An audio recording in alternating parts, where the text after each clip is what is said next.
Good afternoon, and thank you for joining us for today's webinar, hosted by the Ithaca College Office of Alumni Relations. My name is Gretchen Van Valen, and I am very pleased to welcome you to today's presentation titled Grooming Future Female Educational Leaders. Our presenter today is Barbara Sargent, who is an Ithaca College parent and the Superintendent of Schools at the Parsippany-Troy Hills School District. In today's webinar, Barbara will talk about the high proportion of female teachers in the nation, the low percentage of female principals and superintendents, and the lack of significant leadership talent in chief school administrator positions. You will learn how to prepare for leadership positions and navigate the job search process to land a great position. Before I introduce Barbara, I'd like to share a couple of housekeeping items.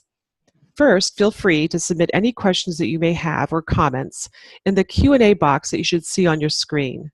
We will field questions at the end of Barbara's presentation. And second, today's webinar is being recorded, and we will send you a link to the recording along with a copy of Barbara's PowerPoint presentation within the next few days. And now, I'm very happy to introduce Barbara Sargent. Thanks so much for being here today, Barbara. I'll hand it over to you. Thank you, Gretchen. Good afternoon, everyone. I'm excited to speak on this topic with you. So our work this afternoon is discussing really how to promote leadership opportunities for prospective female leaders. And our goals in that, oh, and Barry, I'm not moving forward now on my PowerPoint. So I'll keep talking while my helper helps out.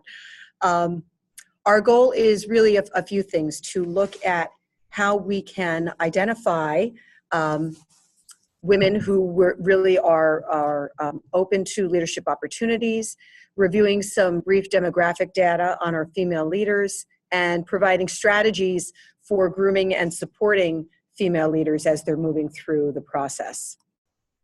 So let's consider some numbers. First of all, nationwide, and I'm sure you're not surprised at this, 76% of all public school teachers are female. And I think most of us, if we consider who we had as teachers or who our children have had as teachers, that certainly rings true. If we look also at the percentage of principals in public schools who are female, that percentage drops to 52%, which, good, it's more than half, but it certainly is not representative of the same percentage for the number of teachers who are female. And then if we look to the next level up of leadership at public school superintendents who are female, that number drops nationwide to 23%. In New Jersey, where I have lived forever and have been superintendent in now 2 places, that number is a little bit higher. We're at 30% in New Jersey. And I may speak later, there were some things that occurred in New Jersey that I think prompted that number to grow. But all of this data is from the U.S. Department of Education Schools and Staff Survey report.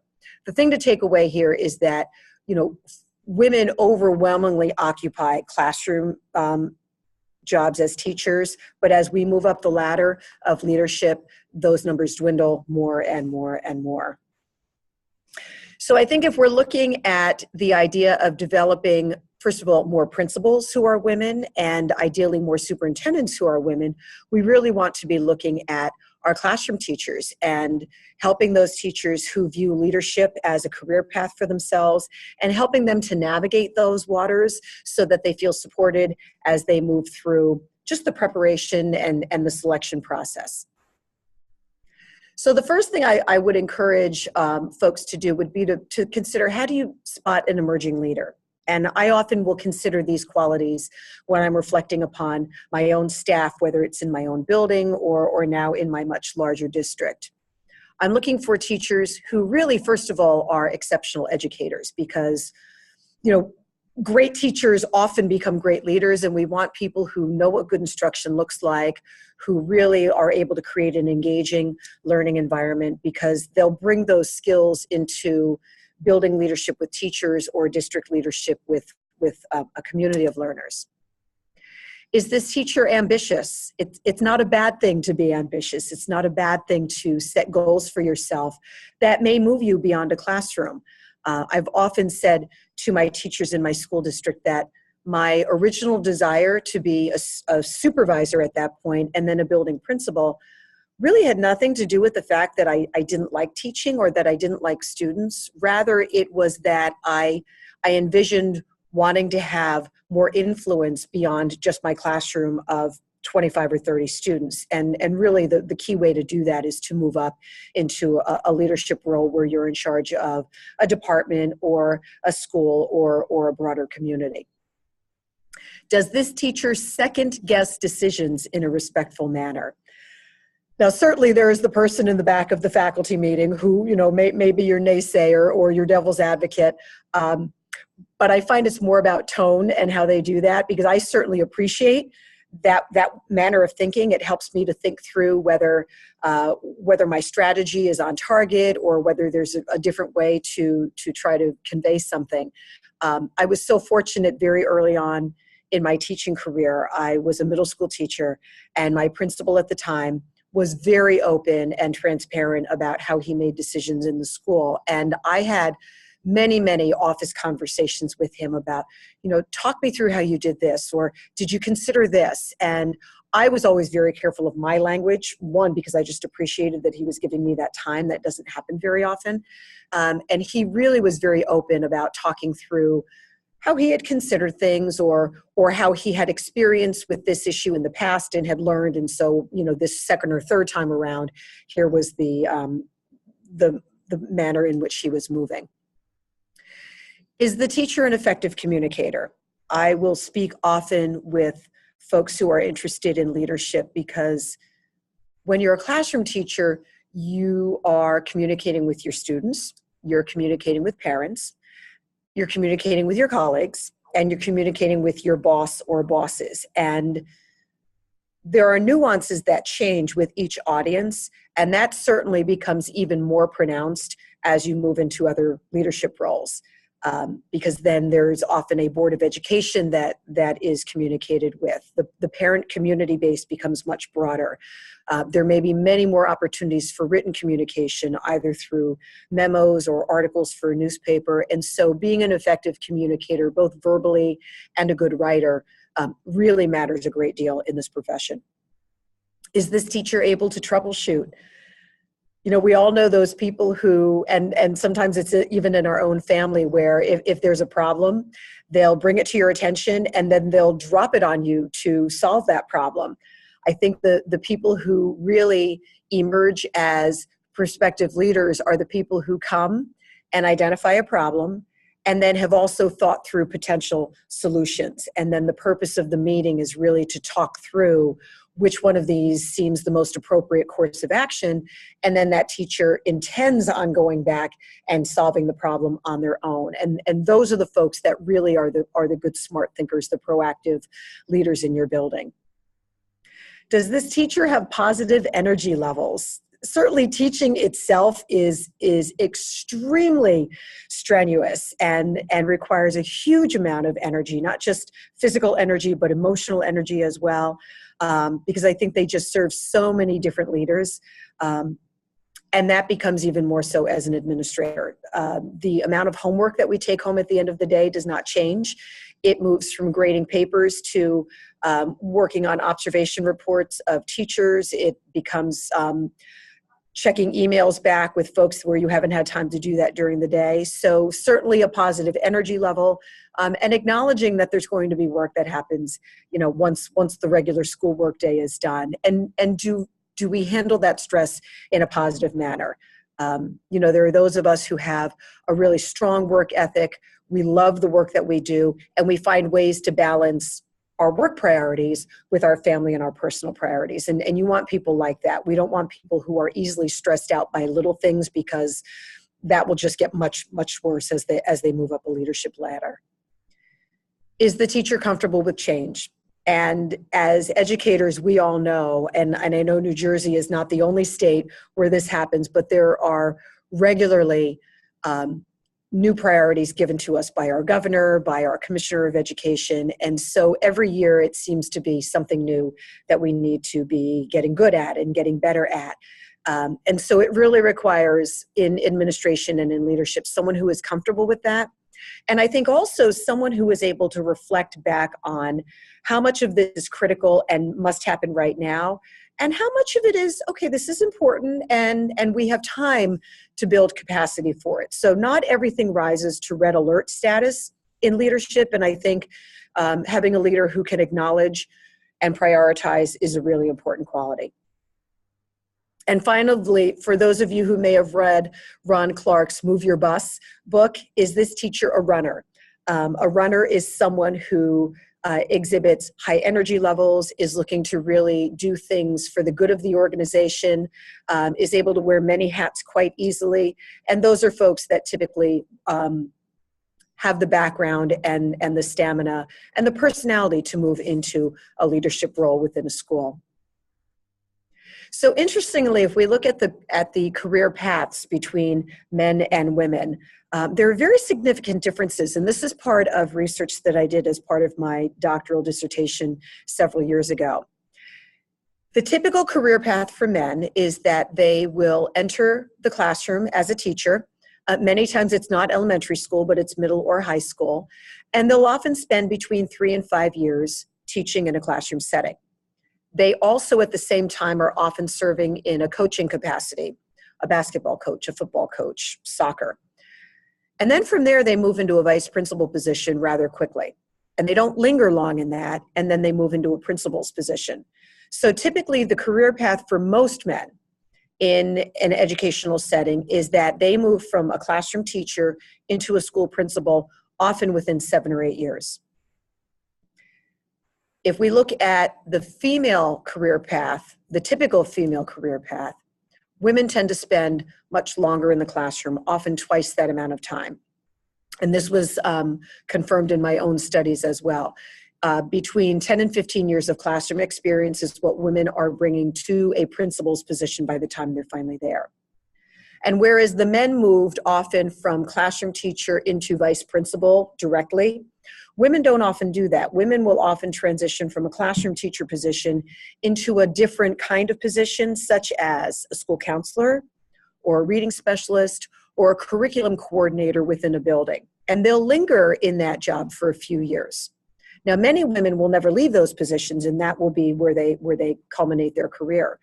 But for women who leave those positions and move into a vice principal and then principalship, by the time they're in the principal's office, they're coming with about 15 years of experience with children and teaching and curriculum into that principal role. So it's not that men are better leaders than women or women are better leaders than men, but their career path really provides them with many different experiences. And what I have found, both through my research and through my own experience in working in many different public schools, is that women who have had that type of typical career path often have a very good understanding of children's development, have a very good understanding of curriculum, what's appropriate as children move through the various grade levels, and they have a very good high-level picture of what's appropriate in elementary school or middle school or secondary school setting. And I think that for women especially, that's a really positive trait to bring to leadership, because so much of what we do really comes down to helping teachers to do the best work that they can in the classroom and advocating for our students. If we look at socioeconomically, where are female leaders coming from? I found that this was so interesting. And again, this is based on research for my own dissertation in New Jersey. I surveyed all of the principals in New Jersey who were women. And of the respondents that I had, 33% of them at the time had parents who had completed elementary school only, which I just thought was amazing. But if you also look at one of my other bullet points here, the average age of the female principal at the time I was doing my research was just under 50 years old. So if you do the math backwards, these are women who would have been born at the time in the late 40s or 50s. This is survey data from 1997. And so if you track back when their parents were born, you could have had a job that would have allowed you to raise a family, and worked as a laborer or worked in construction with an elementary school culminating school career. That certainly is not the case now. 40% of the respondents' fathers and 52% of the respondents' mothers had completed high school.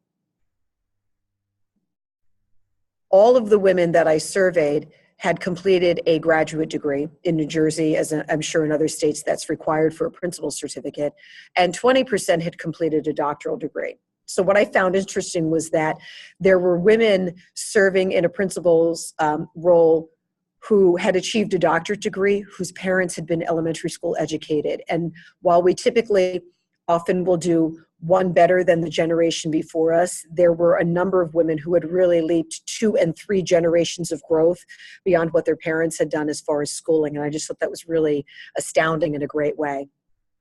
Of the women I surveyed, 75% of them were the oldest or the only child in their family, which I just thought was amazing. We all know the research grounded in old child syndrome, that many of the leadership opportunities and traits go to the oldest child. So it's not surprising that the oldest woman in her family would get that. What I should have been asking if I were to redo this research, and for any of you out there interested in this sort of research, the question really to also be asking is, if they were not the oldest child in their family, were they the oldest girl or female in that family? Because I came across additional research later that reinforced that you didn't have to be the oldest child, but if you were the oldest girl, you still had a lot of the babysitting tasks in the family, the housekeeping tasks in the family. So there were very specific leadership opportunities that went to the oldest girl, even if she was not the oldest child. And I thought that really matched what most of us have been seeing. And then finally, when I was looking at what sort of background the women were coming to their principal role from, the majority of them had been elementary school teachers. Not a surprise, because that's really where the bulk of our women are working in classrooms. 14% of them had been English teachers. Just under 10% of them had been special education teachers. And then a smaller amount, about 7.5%, had been math or science teachers. So, when we think of elementary schools, which are predominantly female dominated, it's really a great place to be starting to look at who to be growing and who to really be supporting in their path to leadership. So just to recap, the typical female school leader, at least as far as my research from a few years ago, would have been that she would have been Caucasian and nearing her 50th birthday. I know now, simply from my own personal experience in working with many fabulous school principals, that number, the typical age, has come down quite a bit. I'm seeing a lot more very young female principals, and I think that's great.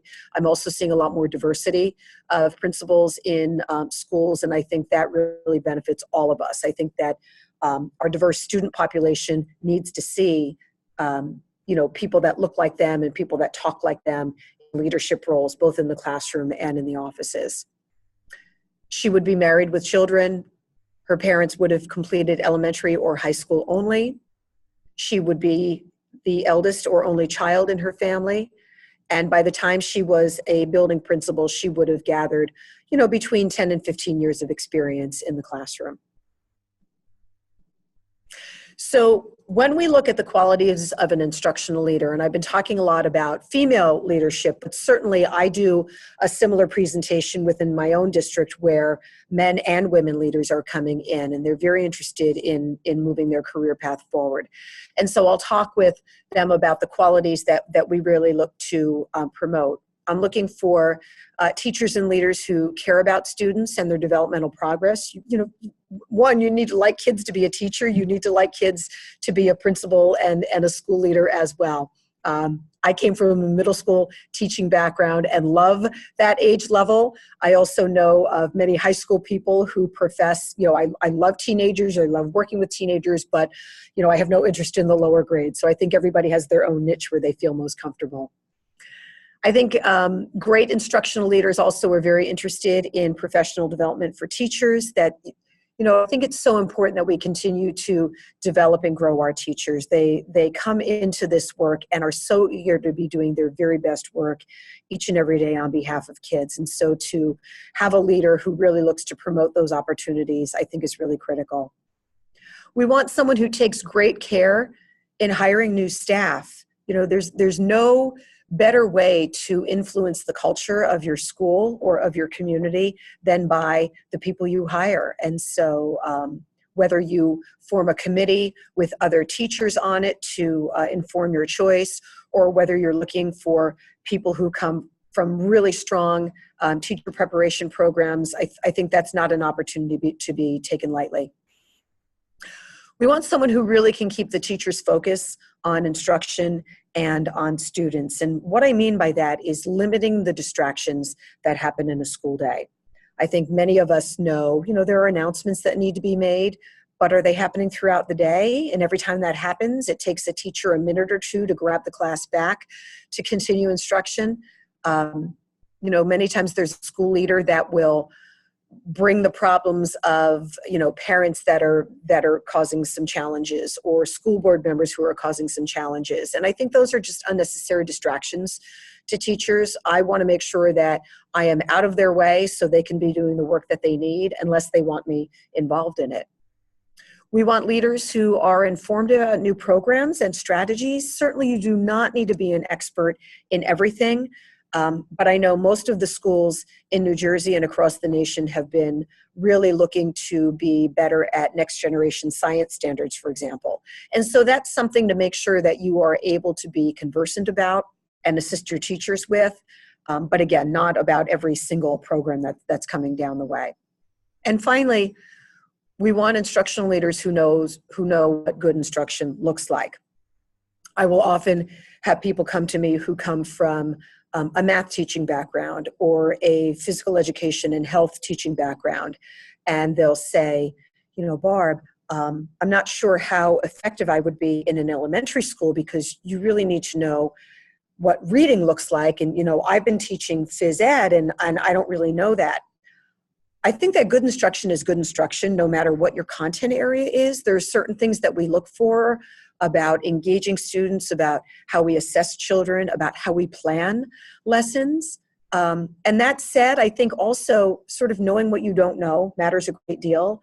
And then once you're in that role, you begin to observe and ask questions and really build up your knowledge base. For anyone who's looking to be a leader in an area where they feel they still have work to be done, I will often encourage them to ask to sit in on a classroom teacher's lesson, or talk with a colleague or a relative about some of the things that they're facing in reading instruction or science instruction, just so you really have a baseline knowledge, and then you can certainly grow that from there over time. So again, just to repeat that point, because I think it matters, that good instruction is good instruction, no matter what the subject or what the grade level is. And I think that is noticed and appreciated by the folks who interview for that. We really want people who can really just talk about what they're expecting to see in a classroom lesson, even if it's not the specific nuances of reading strategies or math lessons. I think that will come over time.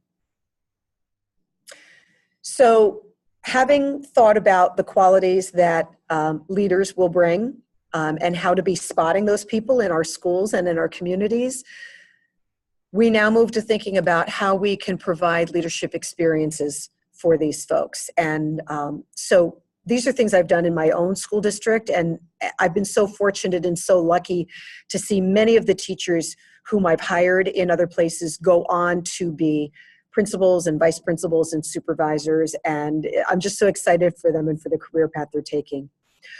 We want to really begin to invite that emerging leader in to, I think, first of all, assist in interviewing prospective teacher candidates. So anytime I've had a teacher opening where we are interviewing teachers, I will often convene a panel of folks who will help me in that interview process. And it really is just an open invitation. Would you like to come help me interview?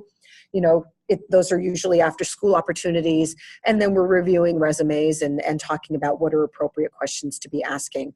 I find that was really valuable in a number of ways. One, it meant that I didn't have to ask all of the questions, which was great.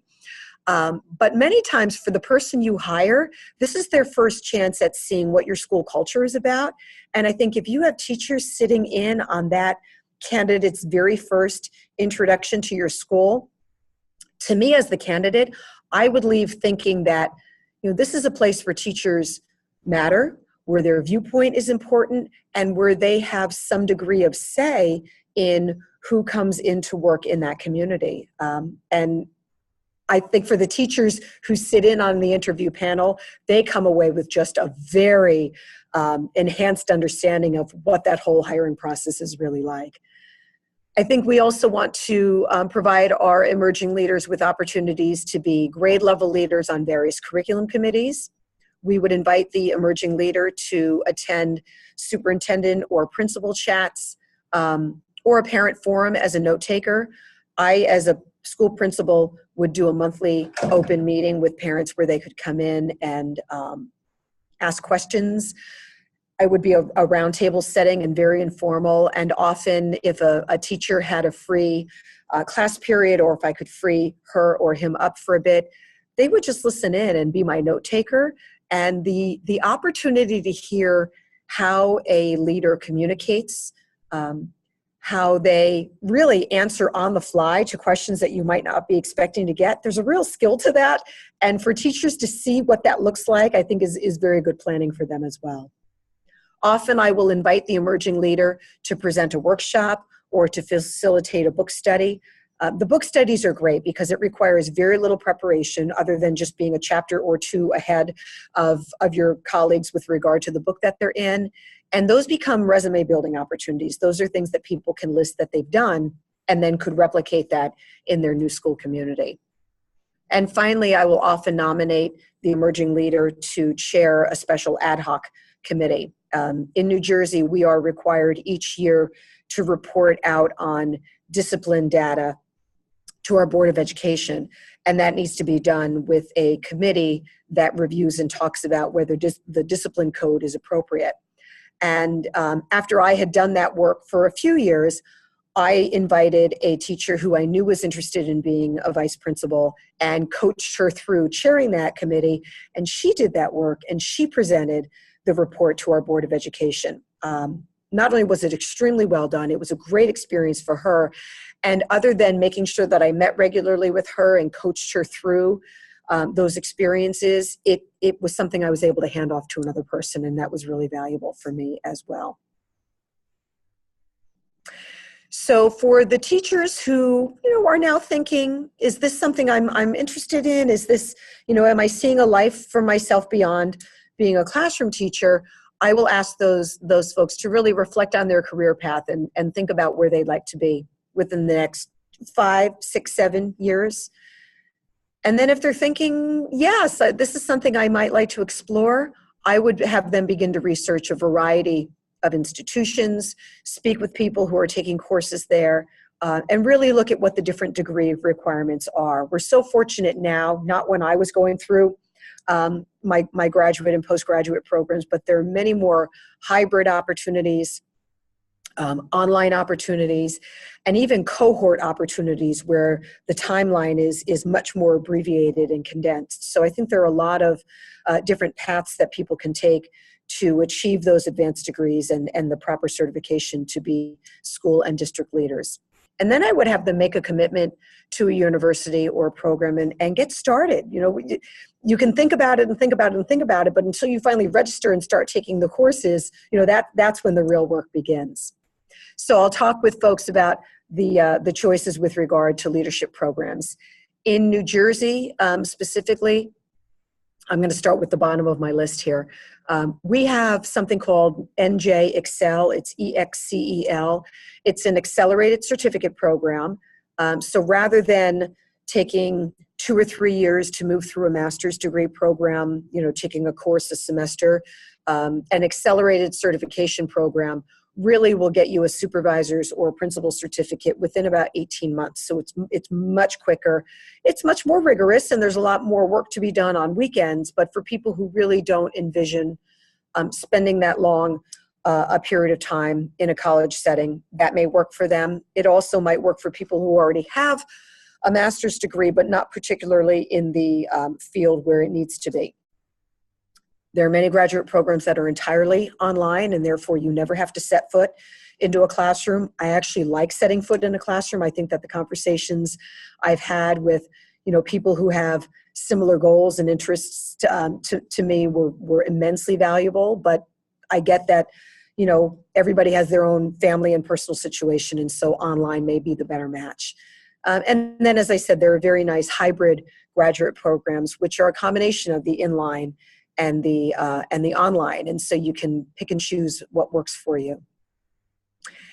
If you have someone already involved in a graduate program, I would look to have that teacher really be assisted as she works toward her goals. So she should be gearing her graduate studies towards topics that interest her or that match her career goal. So if it's somebody who's more curriculum bound, looking at instructional strategy work or instructional programming or assessment, for example.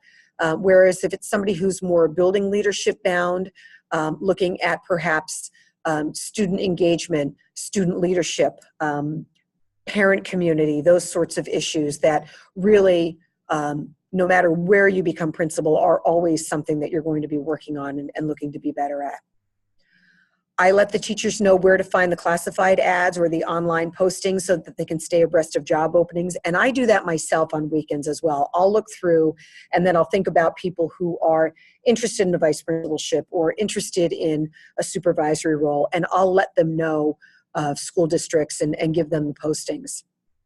We want to have that teacher be building resume building opportunities. I will also often do proofreading of resumes and make comments on drafts so that people have a resume that really catches a leader's eye. Having reviewed thousands and thousands of resumes at this point, I know what people look for. I know what they want to see quickly.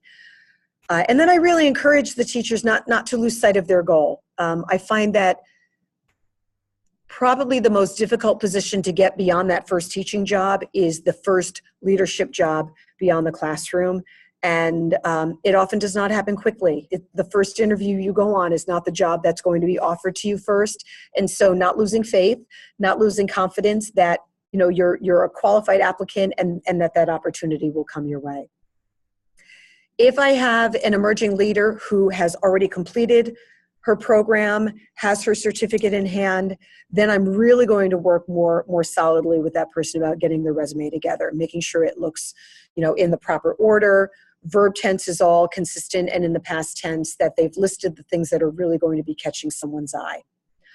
I'm going to coach that person to let her principal or her department chair know that she's interested in leadership work.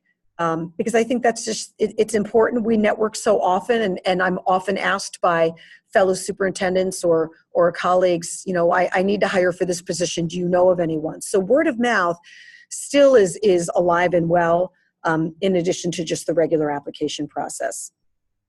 I would have the emerging leader scan the newspaper for weekly positions, as well as online forums, so that they're always aware of what's out there.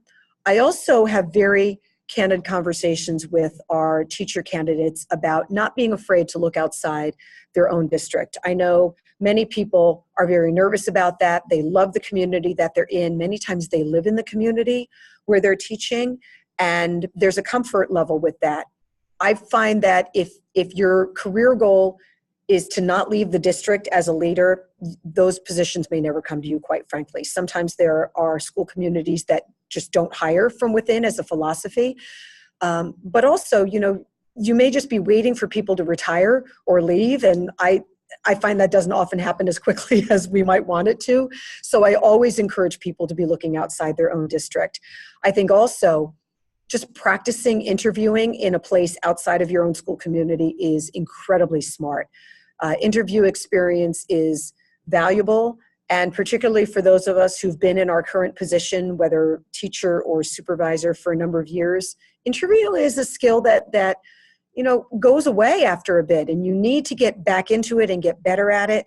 And so I really want people to be submitting out into a number of different communities, even if they're not sure that's the exact job they want.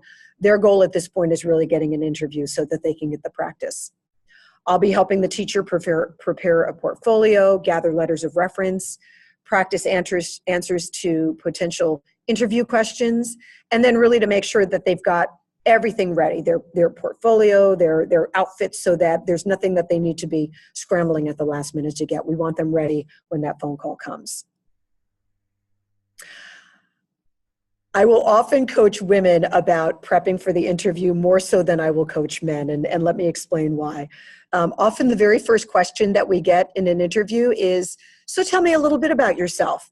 And that means for people that they need to be practiced in having 2 to 3 minutes only of a very brief background about their professional work and what they bring to the position to which they're applying. So it's not a date. We want to be careful, and particularly as women, I coach them quite a bit about this. Be mindful in the first interview about sharing too much personal information about family and children. There may be an opportunity for that to come out later. You're not required to, you're not allowed to ask for that in an interview. And so I usually coach women to leave that off to the side and not to bring it up in the first initial interview. Instead, it's an opportunity to talk briefly about the school district you've been working in, 1 or 2 critical pieces that you've been really proud of in your work there. If you have teaching experience in a number of different communities, highlighting what's been really exciting about those places. The reason for looking, I'm really looking for the opportunity to have influence over beyond just my classroom. I've been doing a lot of work in student leadership, and I'm really excited to bring this to a different school community. And then knowing that you would have done some homework about the place that you're interviewing at, finding 1 or 2 things that make you a really great match for that school community. So practicing that so you get it down to about 2 or 3 minutes. That means, and again, women especially, saying the words out loud. So whether you're talking in your car, in your rearview mirror, whether you're in your bathroom at home talking into the medicine cabinet mirror, I find that the more we can practice this, the more we can have the words come out of our mouths. It becomes that much more comfortable when you have to do it in real life for the very first time. So don't leave that to chance, and don't think that the words will come when you need them to, because often we're embarrassed and that doesn't happen. Other interview tips, especially for female leaders, other than practicing that 2 to 3 minute introduction, is finding a way to boast about your skills without boasting about your skills. I grew up in a family where bragging about yourself, talking about yourself was really frowned upon. And it wasn't just for the women in my family, it was just overall. That's not the way we were raised. It was a very humble, working class family, and that just wasn't the way we conducted ourselves. And so you can imagine that when I get that question in an interview about, so Barbara, what are 2 or 3 things that you're really, awesome at? I have a really hard time with those questions. I have found ways to answer that question comfortably.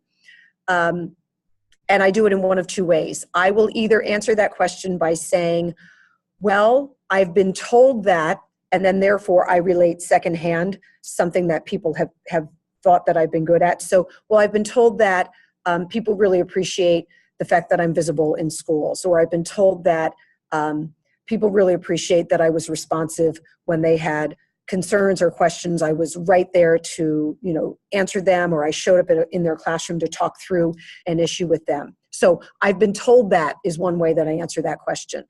A second way I answer that question is I'll say, people have commented on and then I insert the piece. So people have commented on my writing skills and have said that they really enjoy reading my parent and family and staff newsletters, which is a roundabout way of saying that, I'm probably a good writer and have good written communication skills, but it's a roundabout way. And that makes me so much more comfortable answering the question that way than to stand up and say, well, I'm really awesome at this or this, because it's just not the way I conduct myself, even now as an older, more established leader. I also will encourage men and women to really consider the interview as a show and tell. And I don't mean to bring the 3-ring binder and plump it in somebody's lap to, rifle through as you're talking. I want our emerging leaders to be really choosy about what they bring. So perhaps there are newsletters that they've written for their classroom parents, lessons that they've worked on, the PowerPoint to a presentation that they've created, and then make it a show and tell. So if the question comes up about, well, how have you been communicating with parents? Then you pull that sample newsletter out, you leave it there for the group to see, and then you talk about, well, I've been doing a weekly newsletter for parents, or I help the principal write her monthly newsletter, and here's an example of what that looks like. And then you leave it there for people to keep. One, it's a sample of your writing. And two, you're putting your money where your mouth is. You're showing people that you really have done what you've said you've done. And then finally, to really be working on eye contact. Group interviews, I think, are easier for that, because then you're able to sort of scan the room and you don't need to be looking at any one person the entire time. But good eye contact matters, because as a principal, as a supervisor, you're going to be having one-on-one meetings with teachers. You're going to be having one-on-one meetings with parents. And in this culture, in this community, not having eye contact makes you look evasive, makes you look not trustworthy. And so, again, practicing for that, I think, is a really important skill. For those of you who have not had the chance to see Amy Cuddy's TED Talk on body language, this is the link to that, and I just find it so valuable. I also have shared her TED Talk with some of my middle school students, my student council students, because there's a brief piece that she does in there about postures that really promote power, and the students loved it. So whether you share this with teacher leaders, or whether you share it even with the students or the children in your family, I think it's a really dynamic message, and she's a great speaker, so I find that really worthwhile. I want my emerging leaders to keep their eye on the prize. I want them to keep reading about leadership, problem solving, curriculum and education. I want to encourage them to be asking questions of me and the other leaders in their lives. As I said, I want to be involving them in leadership opportunities, have them present, participate on interview committees, present workshops in and out of district, whether you have local or state level conferences that teachers can begin to present at. And then really enlisting them to take on special projects with their principals and supervisors that will help them to continue to build their resume. These are some of the readings that have really informed my leadership experience, and many times I will offer book studies, whereas the principal, I was leading the book study, or as the superintendent, I'm leading the book study. And I think just the conversations and the dialogue that come out from these sorts of texts, like Good to Great by Jim Collins or Move Your Bus by Ron Clark, have been really valuable, and I find will often give emerging leaders phrases and language that really helps them as they're talking about future leadership opportunities with their colleagues, and as well as with future bosses. And so as we begin to wrap this up, I encourage you to think about how we can best support the women leaders around us, whether that is the women in your family, the young women and girls in our lives, the teachers in your building, even the people who've already moved out of classroom into supervisory role, who may one day be destined for a principalship or an assistant superintendent position or a superintendency. We really need to actively groom and support everybody, men and women, but especially women for that. Because again, going back to one of the earlier pieces of data that I shared, when we look to see what the percentage of female representation looks like at those higher level leadership opportunities, the representation of women really dwindles, and it doesn't need to be like that. We certainly have the experiences and the capacity to bring great leadership to schools and to districts, and I want to support that as much as we can. And so with a thank you to Gretchen and to our audience, I'm going to back away and let Gretchen take it over from here.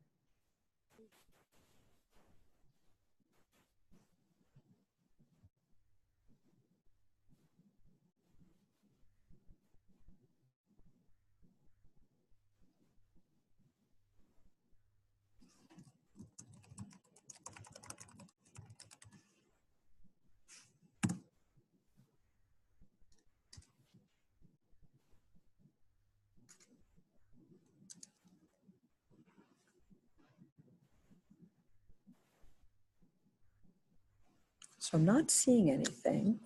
Is she talking?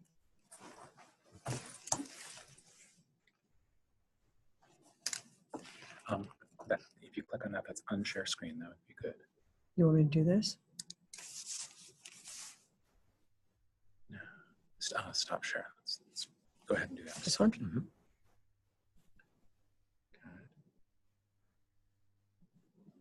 What's flashing? Recording? Okay. Just click there.